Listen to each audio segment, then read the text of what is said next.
Meus queridos irmãos, ainda em pé, vamos abrir as nossas Bíblias no Evangelho de nosso Senhor Jesus Cristo, segundo escreveu São Marcos, capítulo 12, do verso 41 a 44. Marcos, capítulo 12, do verso 41 a 44. Assim nos diz a palavra do Senhor. Jesus estava no pátio do templo, sentado perto da caixa das ofertas, olhando com atenção as pessoas que punham dinheiro ali. Muitos ricos davam muito dinheiro. Então chegou uma viúva pobre e pôs na caixa 2 moedinhas de pouco valor. Aí Jesus chamou os discípulos e disse: Eu afirmo a vocês que isto é verdade. Esta viúva pobre deu mais do que todos, porque os outros deram do que estavam sobrando. Porém ela, que é tão pobre, deu tudo o que tinha para viver. Palavra do Senhor. Podeis sentar. Meus queridos irmãos, é motivo de muita alegria tê-los conosco nesta manhã. Cada encontro é um motivo de festa, ainda mais que a motivação desse encontro é a celebração ao Senhor nosso Deus, a quem devemos toda a honra e toda a glória. Eu queria registrar aqui, nominalmente, a presença de todos os que nos visitam, mas eu não quero ser deselegante com relação àqueles cujos nomes eu não tenho. Por isso eu quero estender a todos indistintamente, ainda que especialmente aos que eu convidei, o nosso abraço à destra da fraternidade cristã. Sejam bem-vindos e que Deus nos alimente a todos nesta manhã com a sua palavra e com o nosso momento de celebração eucarística. Vocês ouviram a leitura do texto muito conhecido, texto que conta a história da oferta da viúva pobre. Irmãos, porque tem muita viúva rica, mas essa era muito pobre.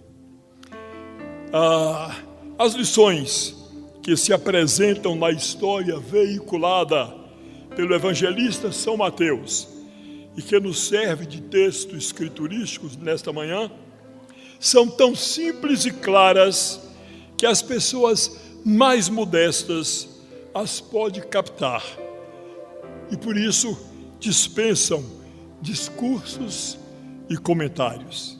Entretanto, a pedagogia considera sábio aquele que enfatiza bem as verdades que parecem simples, devido à tendência que nos é própria de deixarmos passar desapercebidas essas verdades em face da azáfama da vida.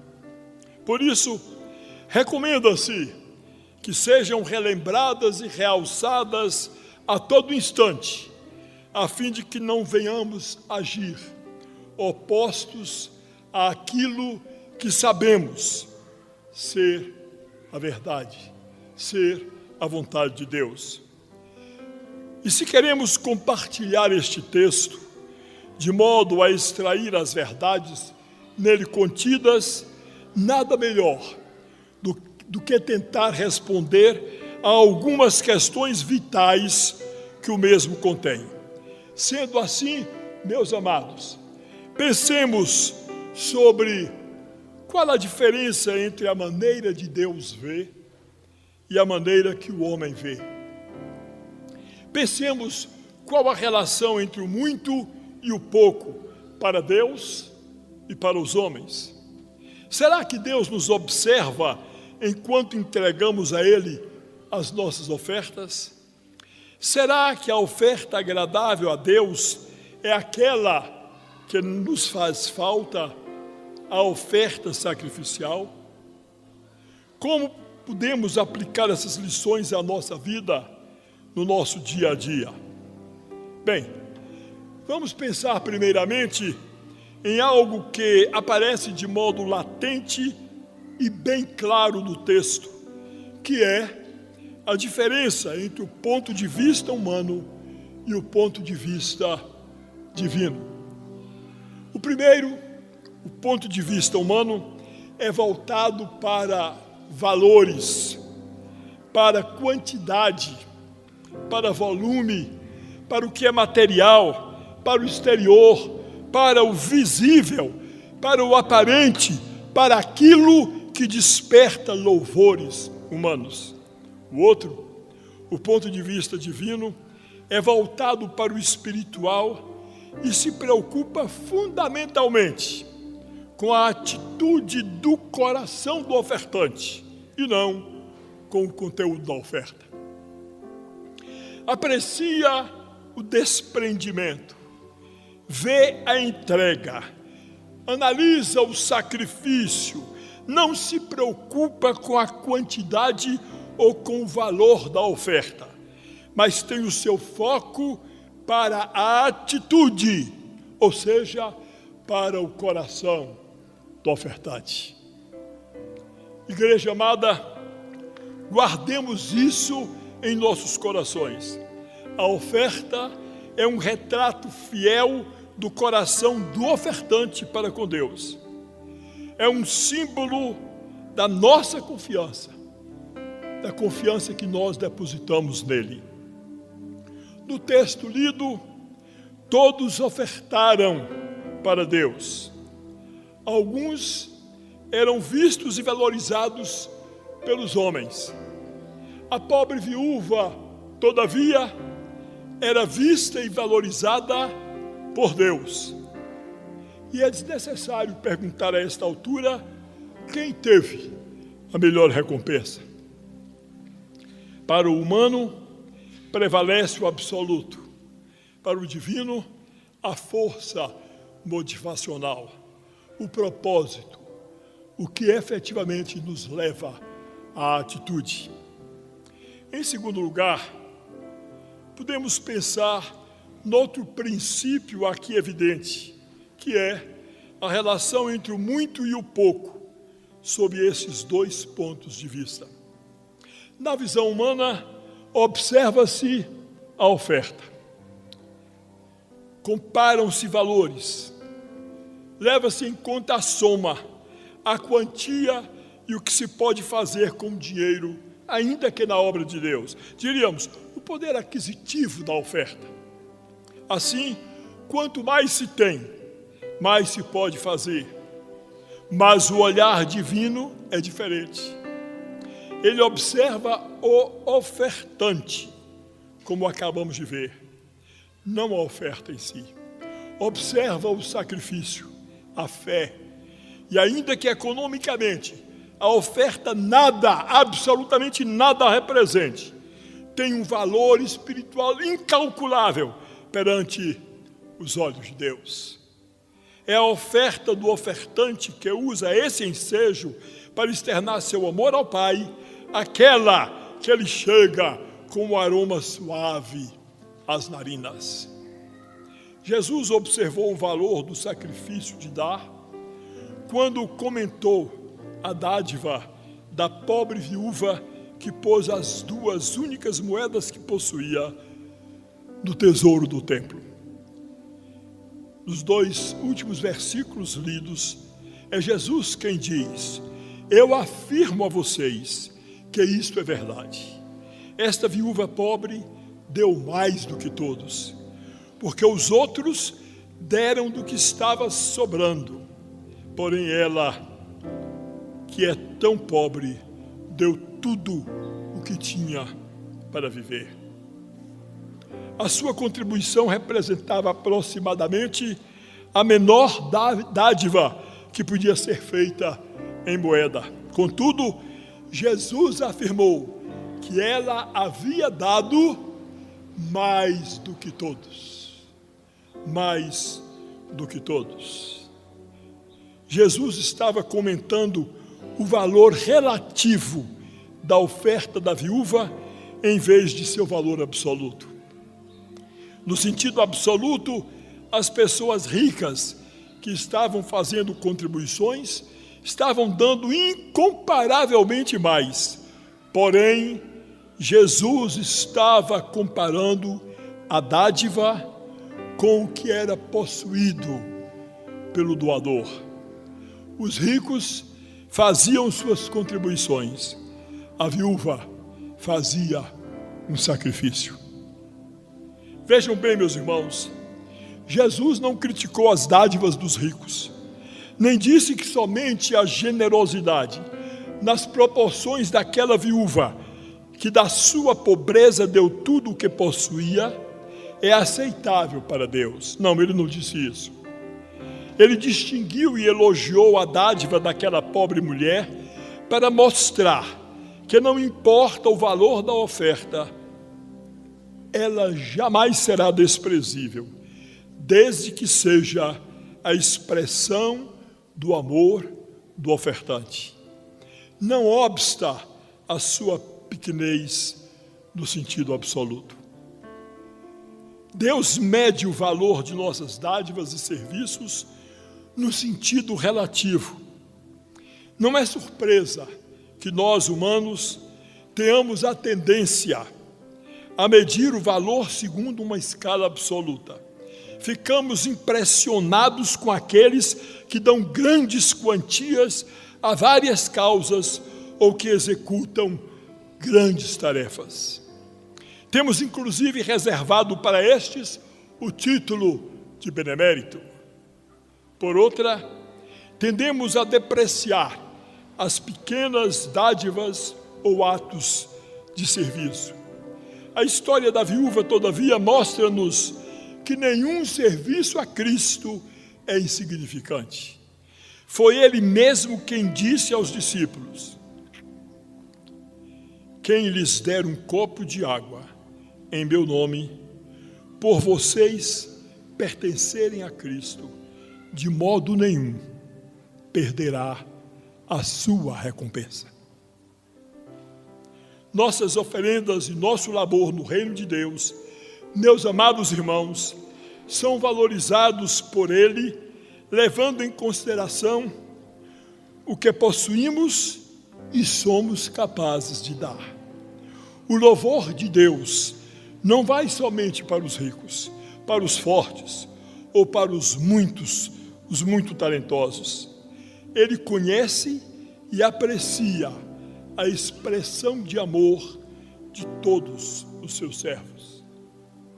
Quem teve mais fé? Na situação do nosso texto, quem ofereceu o melhor sacrifício a Deus? Meus paroquianos queridos, Deus merece e quer as primícias, não a sobra.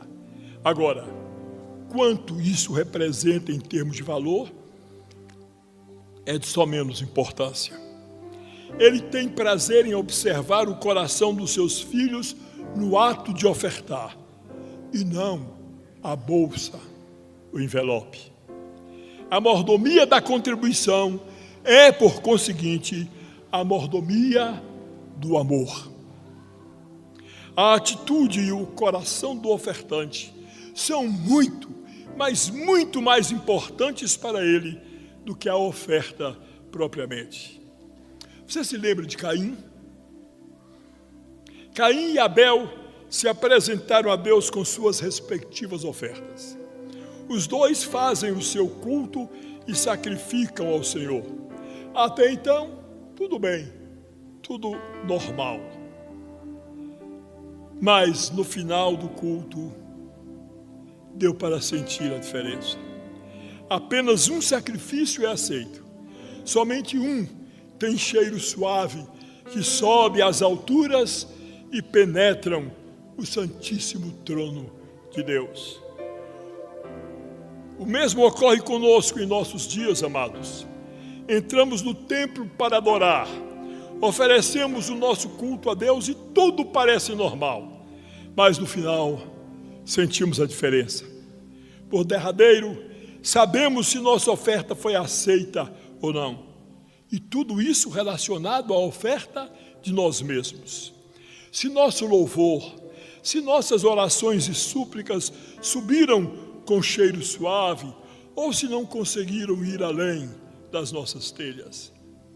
Não é apenas a oferta, não é apenas o nosso louvor, não é apenas a nossa adoração, mas sobretudo a nossa maneira de ofertar, a nossa razão motivacional. É isso que conta. E não há segredo. O apóstolo Paulo fala em 2 Coríntios sobre a oferta que os macedônios enviaram para os irmãos da Judeia. No meio de provas e tribulações, fizeram a sua contribuição. Passavam eles por um período de agitações políticas, perseguições e necessidades materiais. Não julgavam, entretanto, que isso os deveria excusar de ajudar os irmãos mais pobres da Judeia. Com profunda alegria, diz São Paulo, eles deram aos seus poucos recursos. Onde está o segredo da liberalidade desses amados irmãos macedônios nos dias de Paulo? O apóstolo Paulo mesmo registra isso no capítulo 8, verso 5 da segunda epístola, quando ele nulo diz: a si mesmos se deram primeiramente ao Senhor. Vou repetir: a si mesmos se deram primeiramente ao Senhor. Era, meus irmãos, a convicção da mordomia de suas próprias vidas que os levava a tais rasgos de generosidade. Qual a sua prioridade, meu irmão? Quando um cristão realmente se convence de que tudo quanto é, de tudo quanto tem, pertencem a Deus, ele não acha dificuldade em dar com profunda liberalidade. Em geral, os que mais contribuem não são os que mais têm. Os que mais dão são os que mais amam a Deus e mais confiam no Senhor. Dar não depende de poder. Os macedônios deram, diz o apóstolo, ainda acima do seu poder. O seu querer, como manifestação do seu amor, era maior do que o seu poder. De um coração generoso sempre parte uma oferta sacrificial.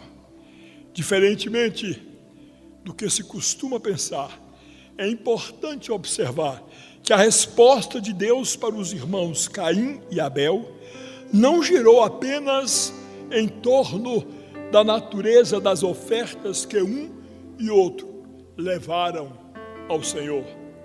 Devemos observar a motivação da oferta de cada um. O texto bíblico registra que Abel trouxe as primícias da gordura, das primícias e da gordura, sua oferta ao Senhor. Ou seja, ele deu o melhor ao Senhor. Quanto a Caim, ele também ofertou algo ao Senhor, mas não procurou fazê-lo com sinceridade. Em seu coração era rivalidade, menosprezo e ódio. Por isso, o texto registra que Deus se agradou de Abel e da sua oferta. Que Deus se agradou de Abel e da sua oferta. A ideia é exatamente essa. Deus se agrada primeiro da atitude da pessoa, para depois agradar-se de sua oferta.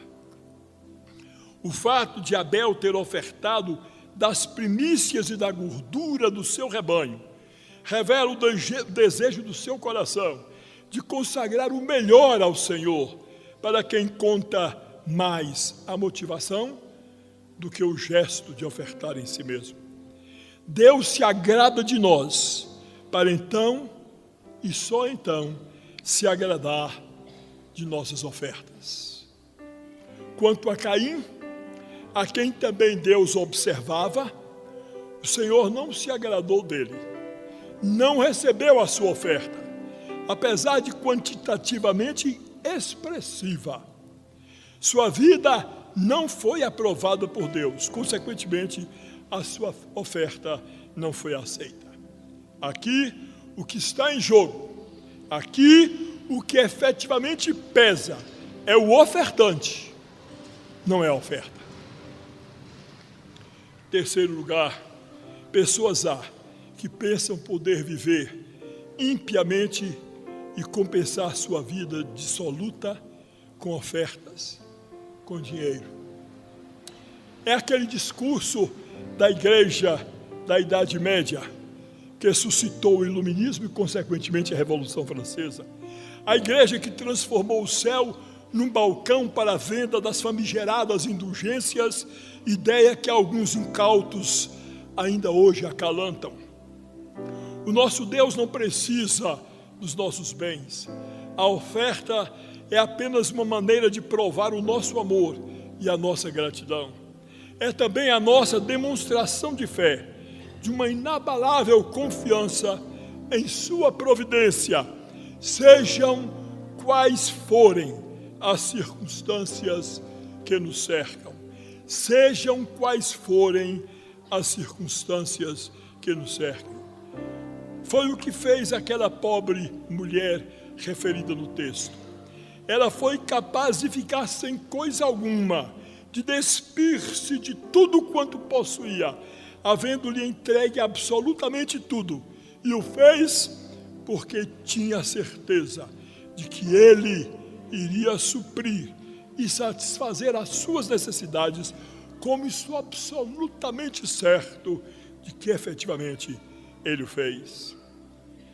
Será, amados, que Deus tem aceito as nossas ofertas? Ele está a nos observar e tem prazer quando um filho seu está mais preocupado em lhe honrar e em lhe agradar do que em promover-se a si mesmo. Quando o vê em atitude de fé, entregando aquilo que lhe fará falta, até demonstrando que confia em seu cuidado, desse Deus se agrada. Oferta é demonstração de fé, e se não fizer diferença em nosso orçamento, é apenas a sobra, e Deus não é homem para aceitar sobras.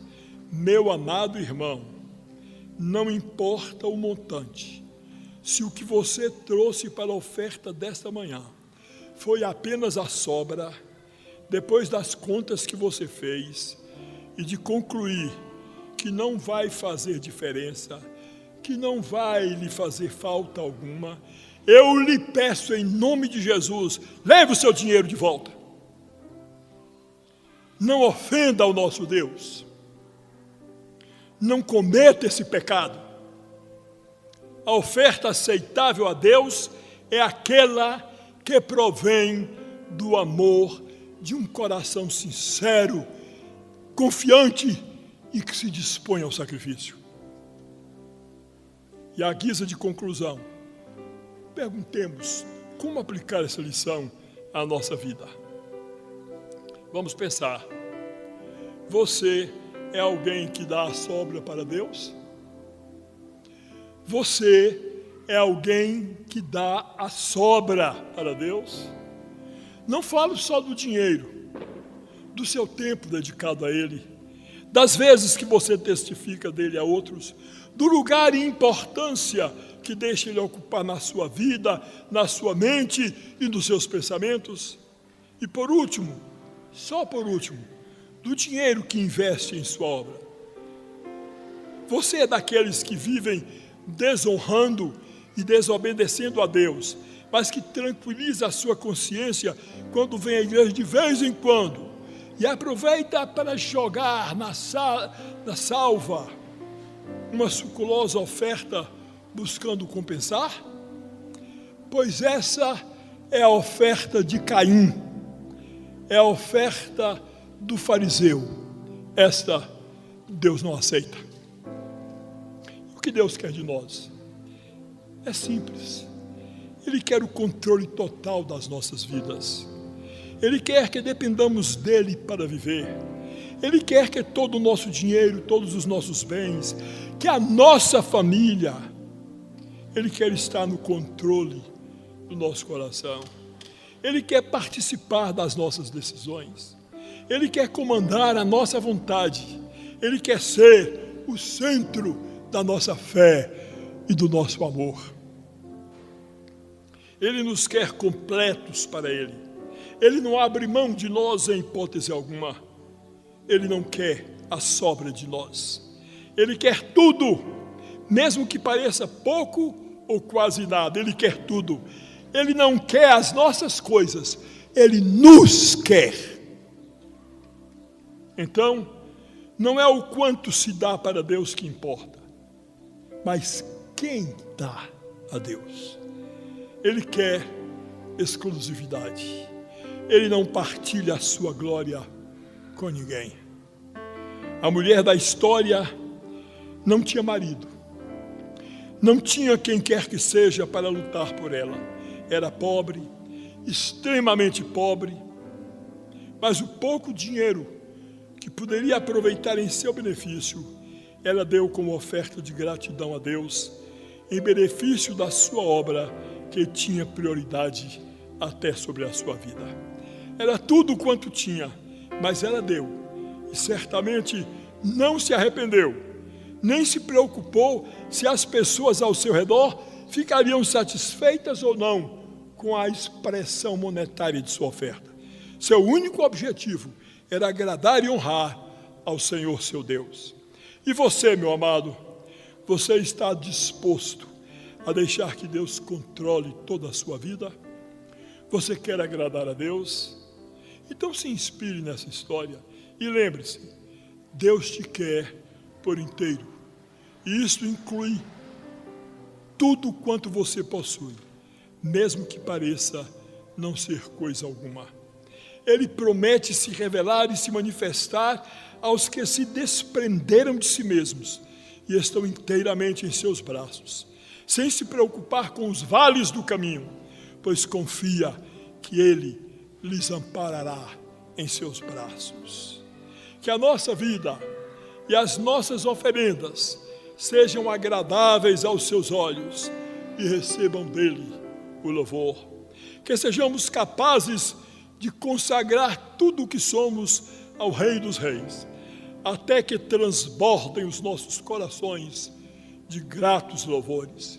Que estejamos prontos para colocar a nossa vida nas mãos do Senhor, com o propósito de exaltá-lo com todo o nosso amor.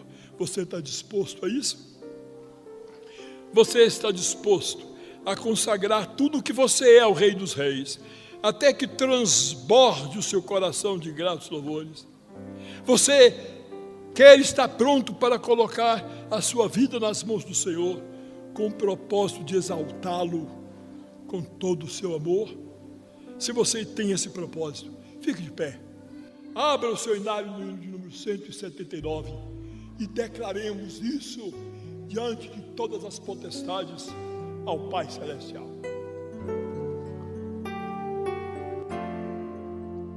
Cento e 79.